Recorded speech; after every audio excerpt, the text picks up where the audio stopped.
Hello नमस्कार दोस्तों, एचपीआर classes में आपका स्वागत है। हम आपके लिए मनोविज्ञान के प्रश्नों की एक बेहतरीन श्रृंखला लेकर आए हैं, जिसमें जो पुराने जितने भी रीट के सेकंड ग्रेड फर्स्ट ग्रेड जो एग्ज़ाम हुए हैं, उनमें जो प्रश्न पूछे गए हैं, उनमें से हम कई प्रश्नों का संकलन लेकर आए हैं। देखने में प्रश्न ये एकदम इजी वे में लगते हैं, लेकिन जब व्यवहारिक तौर पर इनको अपन हल करते हैं, इनको सोल्व करते हैं, तो हम एक निश्चित उत्तर तक नहीं पहुंच पाते। इसलिए इन प्रश्नों को देखना बहुत आवश्यक हो जाता है। अगर आप हमारे चैनल पर नए हैं तो आपसे रिक्वेस्ट रहेगा कि हमारे चैनल को आप सब्सक्राइब करें और इसको आगे बढ़ाने में आप योगदान दें। यहाँ पर हम हर एक जो कंपटीशन एग्ज़ाम है उसकी वास्तविक रूप से क्लासेज आपको हर समय पर अब मिलनी स्टार्ट हो जाएगी। धीरे धीरे हमारा काम व्यवस्थित हो गया है और थोड़े दिनों में हम व्यवस्थित कर लेंगे। इसलिए जो भी पढ़ने के इच्छुक है या जो भी पढ़ने वाले हैं, उनसे रिक्वेस्ट रहेगा कि आप हमारे साथ जुड़ें। अब हम प्रश्न करेंगे।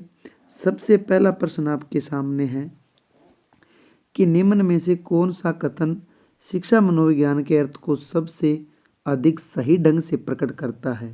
यानी इनके जो ऑप्शन है वो देखने में सबके सही लगते हैं, लेकिन इनमें से एक एप्रोप्रिएट और एक उचित जो सबसे जो अच्छा और सार्थक जो उत्तर लगता है वो अपन को देना है।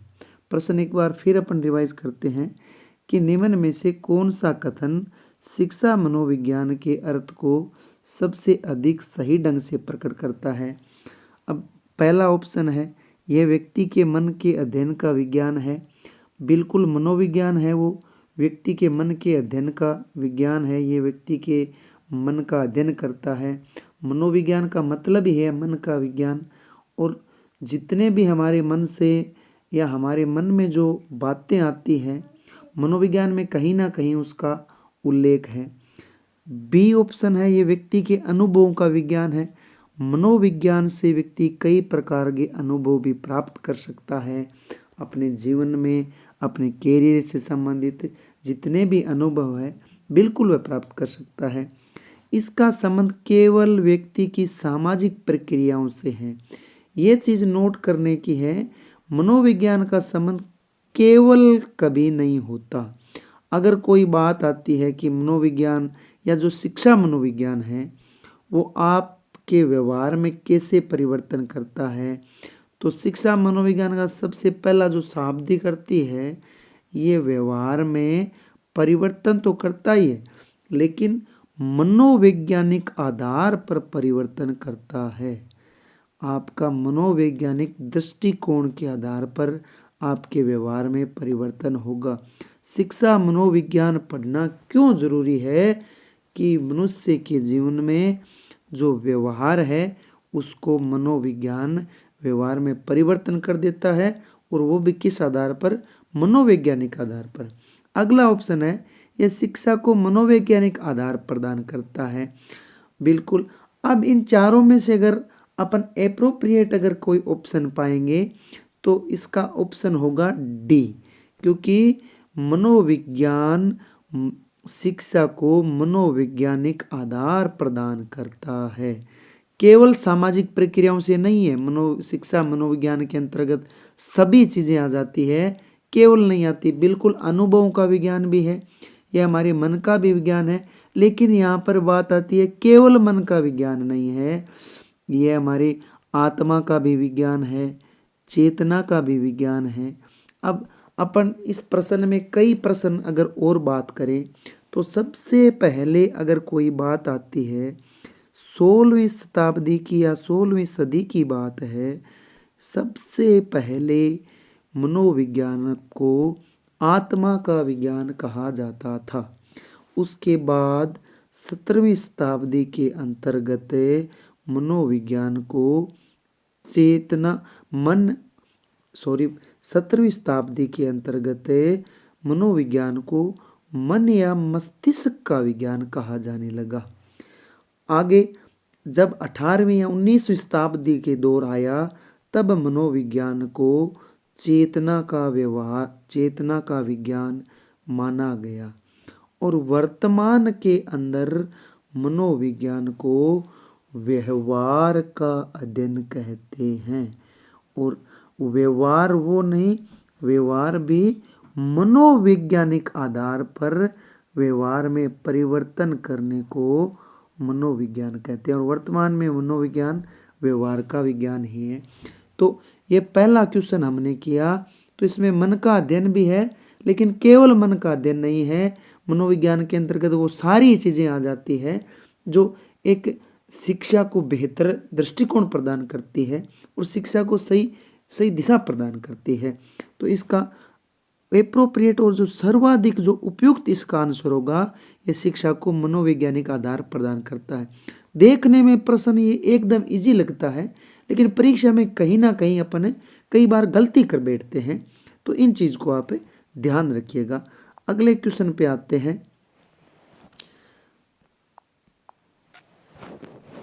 अगला क्वेश्चन है मनोविज्ञान अध्ययन है। अगला क्वेश्चन की अपन बात करेंगे कि मनोविज्ञान अध्ययन किसका है। पिछले क्वेश्चन में मैंने बात की थी कि जैसे पहला इसका ऑप्शन है व्यवहार का, बिल्कुल मनोविज्ञान व्यवहार का अध्ययन है। दूसरा है व्यवहार का वैज्ञानिक अध्ययन, ये भी है। तीसरा है आत्मा का अध्ययन और चौथा है आदतों का अध्ययन। सब कोई भी कंपटीटर हो, आप लोग जब एग्जाम हॉल में परीक्षा देने बैठें तो आपके मस्तिष्क में ये होना चाहिए कि जब सिलेक्शन उन्हीं लोगों का होता है जो नेगेटिव उत्तर को निकालना जानते हैं। सबसे पहले अपन अगर नेगेटिव उत्तर निकाल देंगे तो उस समय हमारा जो सही उत्तर होगा वो अपने आप हो जाएगा। आदतों का जो विज्ञान है वो मनोविज्ञान में नहीं आता।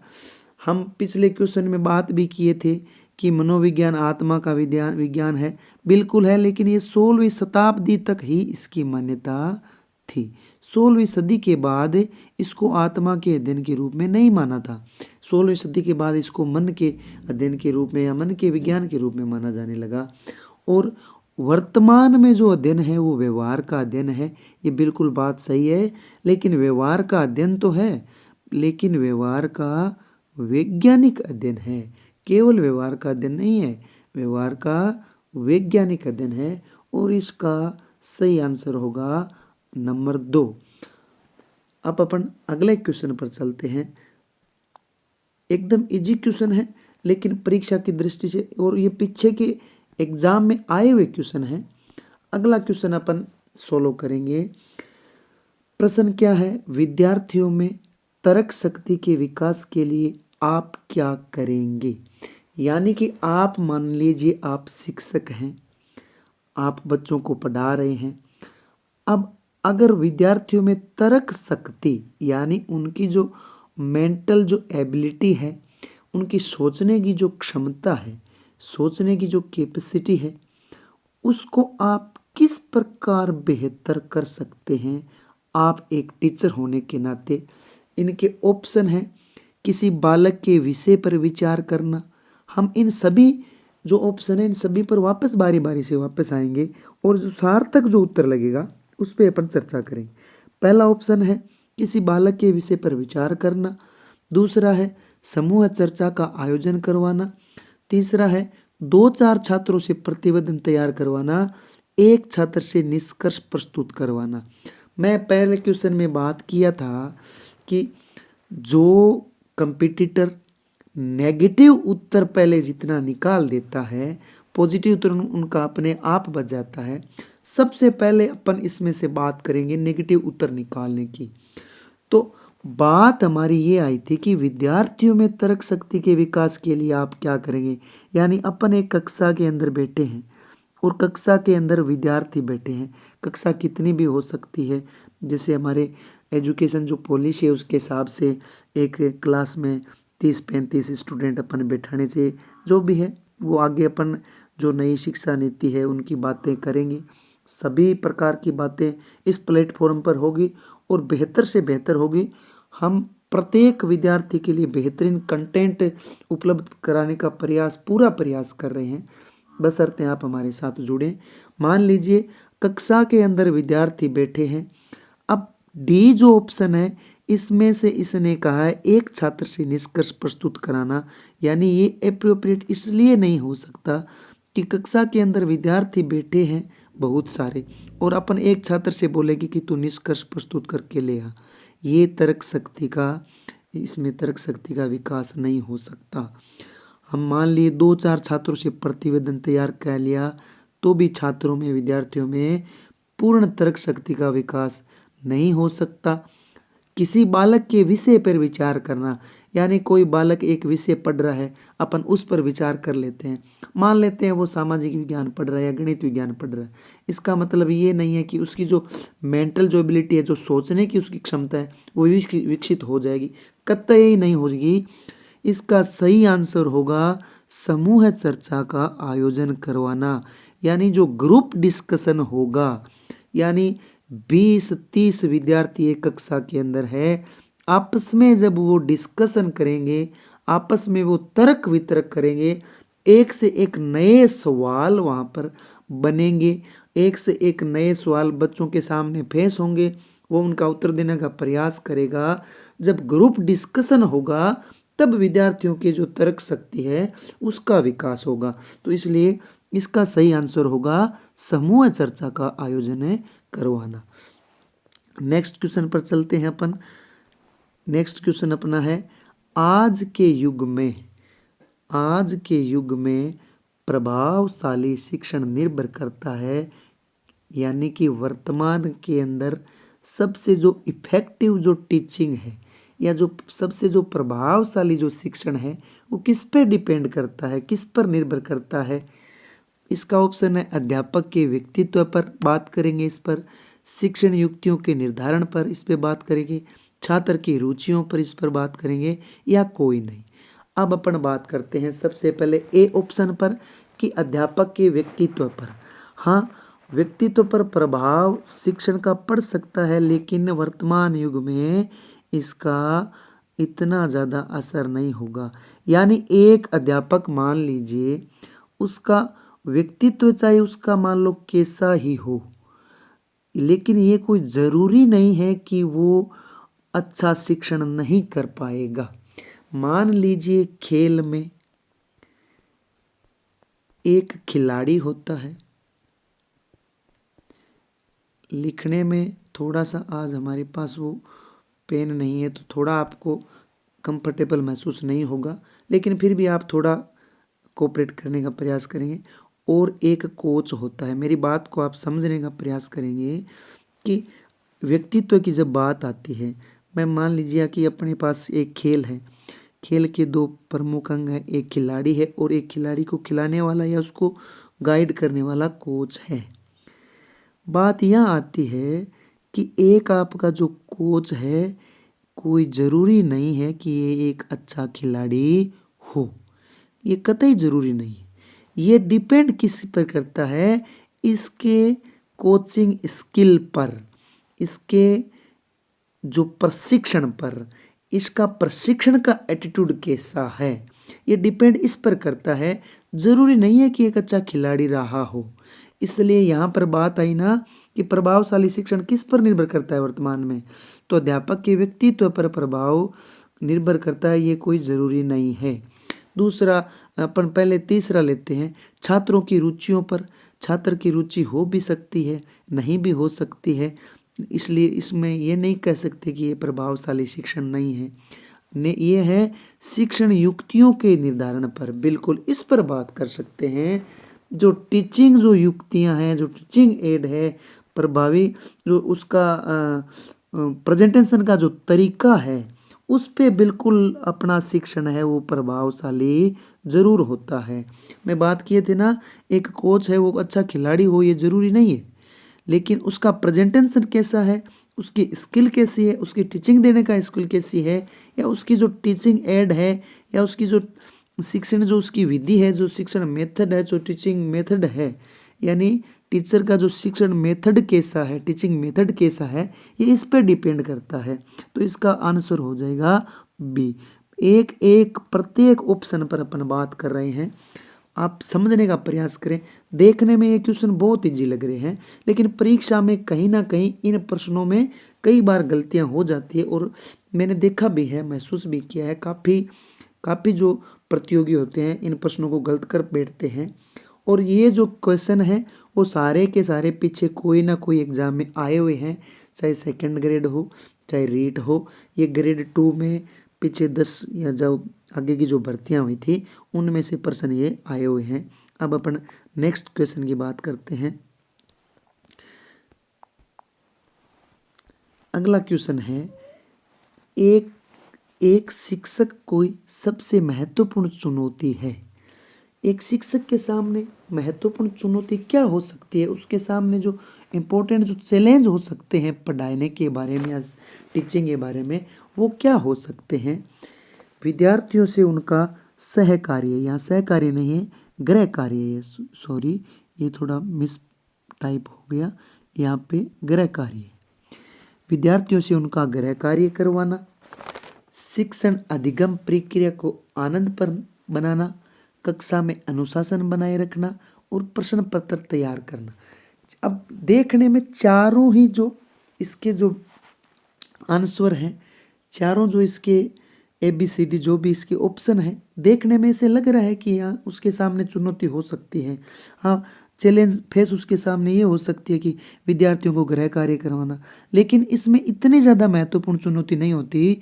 अगर टीचर ने विद्यार्थी को या स्टूडेंट को बोल दिया कि आप घर जाके आज ये गृह कार्य करवा कर लेके आना, तो बच्चा घर से करके ले भी आएगा, और वो नहीं भी करके लाएगा, थोड़ा बहुत तो जरूर करके लाएगा।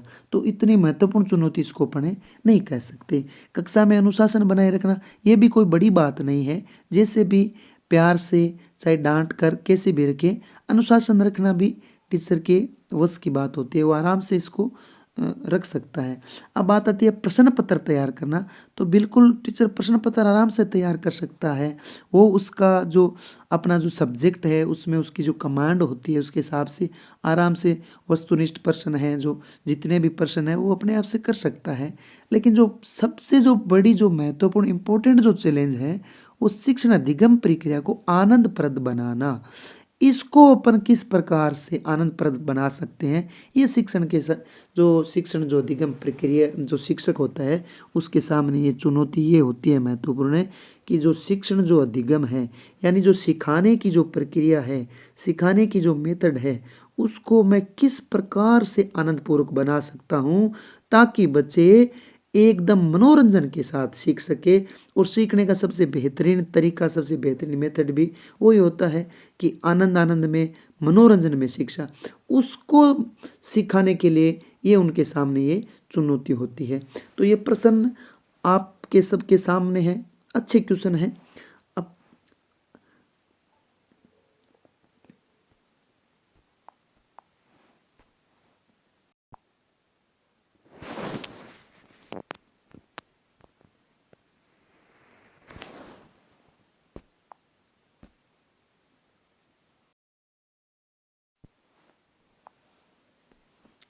अगला जो क्वेश्चन हमारा रहेगा वो ये रहेगा कि शिक्षा के प्रति मनोविज्ञान का सबसे महत्वपूर्ण योगदान निम्न में से कौन सा है। शिक्षा के प्रति मनोविज्ञान का, शिक्षा के महत्वपूर्ण लक्ष्यों का पता लगाना, व्यक्तिगत गुणों के आधार पर शिक्षार्थियों का विभाजन, मानव व्यवहार का ज्ञान प्रदान करना, अध्यापक द्वारा उचित शिक्षण विधियों को अपनाने में सहायक होना। शिक्षा के प्रति यानी कि अपने जो एजुकेशन है उसमें मनोविज्ञान का क्या रोल रहा है ताकि मतलब अपनी शिक्षा और बेहतरीन हो सके। मनोविज्ञान के किन नियमों ने शिक्षा को और उसका शिक्षा का लेवल, शिक्षा का स्तर बहुत ऊंचा किया है। तो वो है महत्वपूर्ण लक्ष्यों का पता लगाना, व्यक्तिगत गुणों के आधार पर शिक्षार्थियों का विभाजन। ये गलत है, क्योंकि मनोविज्ञान कदापि विभाजन नहीं करता, मनोविज्ञान जोड़ता है। मनोविज्ञान विभाजन नहीं करता, मनोविज्ञान क्या करता है, मनोविज्ञान जोड़ता है। मानव व्यवहार का ज्ञान प्रदान करना, बिल्कुल मानव व्यवहार में ज्ञान तो जो प्रदान होता ही है, लेकिन शिक्षा के प्रति मानव व्यवहार में मनोविज्ञान ने दिया, लेकिन शिक्षा के प्रति क्या दिया है, उचित जो चीज़ है वो है अध्यापक द्वारा उचित शिक्षण विधियों को अपनाने में सहायक होना। ये इसका सही उत्तर होगा, कि जो अध्यापक जो पढ़ाने की जो उचित शिक्षण विधियां हैं, शिक्षण को बेहतर कैसे कर सकते हैं, वो मनोविज्ञान ने दिया है। तो इसका सही आंसर है ये हो जाएगा। अपन देखते हैं अगला क्वेश्चन है, तुम मुझे कोई भी बालक दो और मैं मुझे कुछ भी बना सकता हूँ कथन है। ये हमारे सामने चार हमारे सामने मनोवैज्ञानिक हैं। इन चारों में से एक ने ये कहा था कि तुम मुझे कोई भी बालक दो, मैं उसे कुछ भी बना सकता हूँ। यानी आप जो बनाना चाहो, डॉक्टर, इंजीनियर, कारपेंटर, जो भी आप बनाना चाहो वो मैं बना सकता हूँ। तो ये क्यों कहा था? मनोविज्ञान की भाषा में ये कहा गया है कि जो बच्चा होता है या जो बालक होता है वो एक कोरी स्लेट के समान होता है। यानी बच्चे के पास एक स्लेट होती है, उस पर अगर कुछ लिखा नहीं है तो वो एकदम कोरी स्लेट ही है, यानी उस पे कुछ लिख कर वापस मिटा देते हैं। उसी प्रकार जब बालक होता है, बालक का जो दिमाग होता है एकदम खाली, एकदम कोरी स्लेट के समान होता है। इसलिए जो मनोवैज्ञानिक हैं उन्होंने ये दावा किया है कि आप मुझे कोई एक छोटा बालक दे दो और उसको आप जो कहोगे वो मैं बना सकता हूँ। ये बात कही थी वाटसन ने, और वाटसन ने व्यवहारवाद का सिद्धांत दिया है, या व्यवहारवाद की परिकल्पना वाटसन ने की है। जो मैकडूगल थे, मैकडूगल ने मूल प्रवृत्ति सिद्धांत का दिया प्रतिपादन किया था। कोलर थे, कोलर ने अंतर्दृष्टि सूझ का सिद्धांत दिया था। और पावलाव ने जो अधिगम है, सीखते कैसे हैं, पावलाव ने एक प्रयोग करके, जानवर पर प्रयोग करके इन्होंने सीखने पे बल दिया था, जोर दिया था। वो आगे आने वाली क्लास में हम विस्तृत रूप से जो क्लास आएगी हमारी उसमें अपन चर्चा करेंगे। तो इसका सही उत्तर हो जाएगा वाटसन।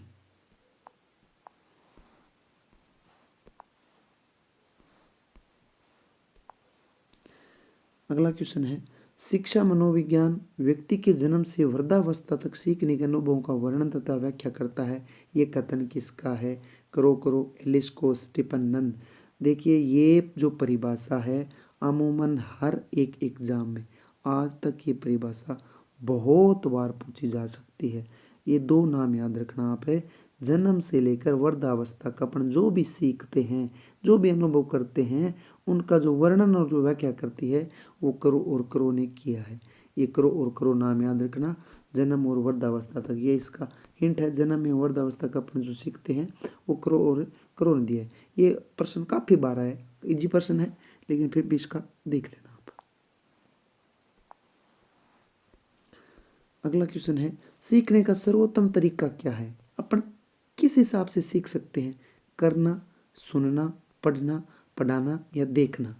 देख कर अच्छा सीख सकते हैं, या पढ़ाकर या पढ़कर अच्छा सीख सकते हैं, ये पढ़ना होगा, या सुनकर अच्छा सीखते हैं।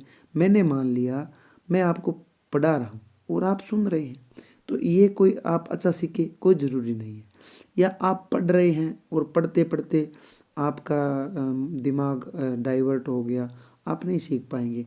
आप कोई चीज़ फिल्म देख रहे हो या जो भी आप अभी जैसे क्लास देख रहे हो, ज़रूर नहीं आप सीख गए, लेकिन करना, मनोविज्ञान या शिक्षा मनोविज्ञान का मतलब यही है, करके सीखना।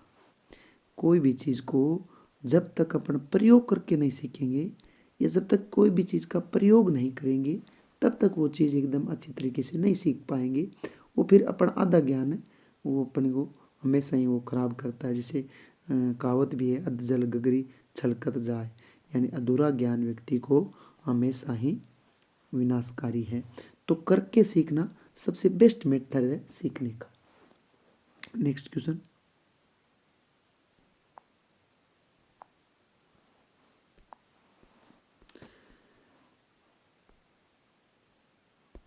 थार्नडाइक के प्रभाव का नियम का शैक्षणिक महत्व नहीं है। थार्नडाइक ने सीखने के प्रभाव दिए थे, थार्नडाइक ने सीखने के नियम दिए थे। उनमें 3 मुख्य नियम थे, 5 गौण नियम थे। सीखने के नियमों में वो जब अपन अधिगम की क्लास पे चर्चा करेंगे ना, तब बात करेंगे इसकी पूरी। तो इसके जो प्रभाव का जो नियम था उसमें जो महत्व नहीं है, क्या नहीं है, रुचियों में वृद्धि ये तो होना चाहिए, क्योंकि बच्चा जब रुचि नहीं लेगा तब तक कुछ नहीं सीख पाएगा। संवेगों पर नियंत्रण भी उनका होना चाहिए। अपराधी बालकों को उपचार, बिल्कुल मनोविज्ञान का काम ही यही है कि वो जो अपराधी हैं, जो असामाजिक हैं, उनका उपचार करने में मदद करता है। स्मरण शक्ति में कमी नहीं, ये गलत है, स्मरण शक्ति में वृद्धि होती है। मनोविज्ञान हमारी स्मरण शक्ति को, सोचने की शक्ति में क्या करता है, वृद्धि करता है, इनक्रीज करता है। इसी प्रकार आज की अपनी क्लास यहाँ पर समाप्त होती है। आज हमने 10 साइकोलॉजी के इम्पोर्टेंट क्वेश्चन हल किए।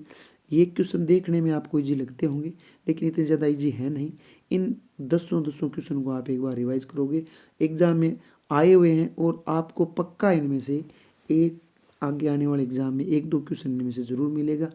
और क्लास कैसी लगी आपको इस पर कमेंट करके ज़रूर बताएं, और जितने भी आपके साथ वाले हैं कक्षा को आगे से आगे तक भेजें।